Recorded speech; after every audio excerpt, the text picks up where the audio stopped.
Well, I've got a rather interesting report to share with you guys today, and one that I haven't heard a lot of people talking about in the alternative media. And that is the fact that four major United States airports have just made a major announcement, and the CDC has been called in and rushed in to make the changes that they are now demanding, which, by the way, I'm really questioning why they are doing this. Are they afraid something is going to happen, or are they just taking precautions? I've got a lot to share with you, but as a quick reminder, please make sure you are subscribed to the channel, click that sub button, and make sure you go all the way up and check the bell because YouTube has been removing people. So please make sure you're still subscribed. And on top of that, I just put out a mega report on Restricted Republic where I interviewed an Israeli insider, and she tells a lot about what's going on. Not only that, but I've got exclusive reports on there that I am not sharing anywhere else. If you really want to know the truth, because we're limited, get to restrictedrepublic.com, use that coupon code Lisa and the number 5 to get it for $5 per month. All right. But with that, let's dive into this announcement that was made at some of our airports here in the United States. Now, for starters, I want to start with this article on, of all news networks, CNN, which I don't particularly care for, but they actually talked about this. Take a look here. CDC to expand disease surveillance at 4 major U.S. airports, and they are going to include the flu and RSV. It goes on. The U.S. CDC is expanding its infectious disease surveillance program at 4 major U.S. airports to more than 30 pathogens, including the flu, RSV, and other respiratory viruses. The travel-based genomic surveillance program, led by the CDC's Traveler Health Branch, was introduced during the COVID-19 pandemic to detect new SARS-CoV-2 variants and other pathogens through nasal swab and wastewater sample collection from arriving international travelers at United States airports. Now, the program currently operates COVID-19 surveillance at 7 major airports in the United States. Now, here are the 7 major airports that it operates on, and this includes Seattle, San Francisco, LA, Boston, New York City, that's JFK, Newark, and Washington, D.C. So these are the various airports here that you see.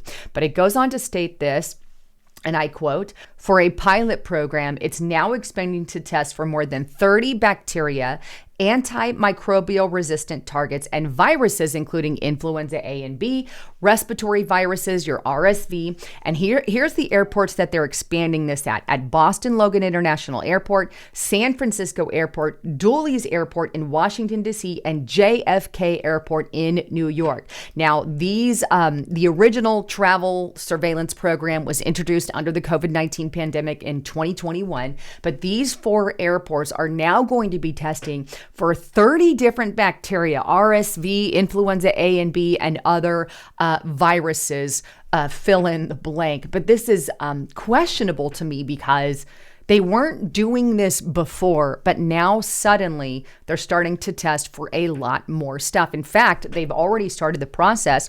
And here's what it says. As of last month, the surveillance program has tested over 370,000 travelers through nasal swab sampling, with around 6,000 travelers volunteering every week or weekly. The program has collected samples from travelers from more than 135 countries and has sequenced more than 14,000 samples for further analysis. So they're testing people, they're taking nasal swabs. Now, I actually went to the CDC website to get a little more information on what's going on. So here's the CDC website directly regarding this traveler-based genomic surveillance for early detection of new SARS-CoV-2 variants. And it says, what's new in TGS? And this is what they're doing. That's new, which CNN touched on.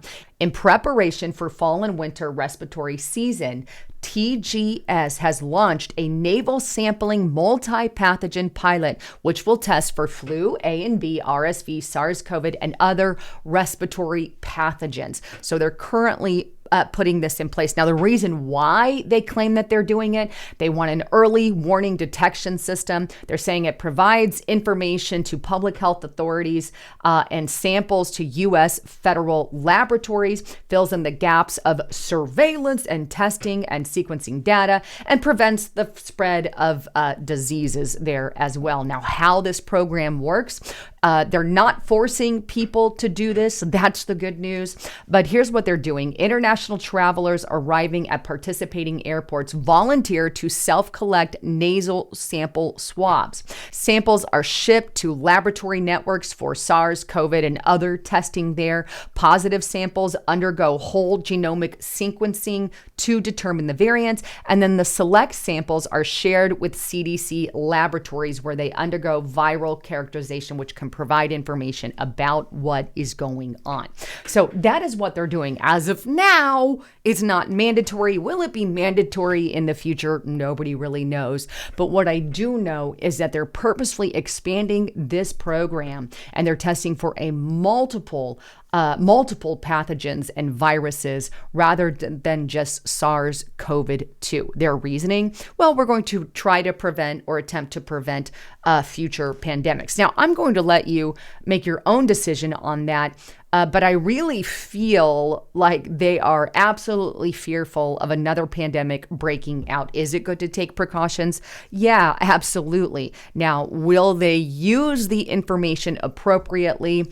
That's the question. Will it be abused? That's the question, because everything the government does, unfortunately, is abused. Now, another program, in case you weren't aware, it also expands on that CDC website, and that's the airplane wastewater sampling program. They're actually collecting the poop and pee water and sampling that for diseases and genomic sequences as well, to determine what the hell's going on there with, I guess, how much of our waste includes these pathogens or viruses. They're also doing that more specifically at one particular airport up here on the right. You can see aircraft wastewater there. That's where they're doing that currently, at the one airport. Now, as far as I know, it's just that one airport, but I can't fully solidify that it is just the one airport. But anyway, that's where they're collecting data. Again, my fear is that they're absolutely worried another pandemic could break out. Could it? Absolutely. We never know what way the wind blows, so to speak, or what the future holds, or what the globalists have in mind in any aspect. And the other thing, I mean, it's not bad to take precautions either, but again, there's also abuses. Anyhow, I'd love to get your thoughts, comments, and concerns on all of that. But with that, please don't forget to check out my sponsor, Noble Gold Investments, at lisahavengold.com. Right now, geopolitical tensions are escalating and inflation is skyrocketing regardless of what they're saying. They just like to lie to you. Stocks are sinking, debt is rising, and your own financial future is not looking too clever. Yet gold endures every crisis, war, disasters. No calamity has yet to beat gold. While paper assets crash and burn, gold endures every single time. And that's why you need to take a fresh look at gold and how it can steady your profile. And right now, you get this 5-ounce America the Beautiful coin when you open an IRA with Noble Gold Investments. All you have to do to check it out is give them a call at 1-877-646-5347. Let them know Lisa Haven sent you, or fill out this information on the screen. Hit get it now, and they're also going to send you the Ultimate Gold and Silver Investment Guide for free. But check that out by going to lisahavengold.com or give them a call. Again, let them know you heard it on Lisa Haven. But now is the time to look into getting gold, precious metals, or silver. Please diversify your profile, and please make sure you secure your finances. Anyhow, with that, thanks again for tuning in. I'm Lisa Haven signing out.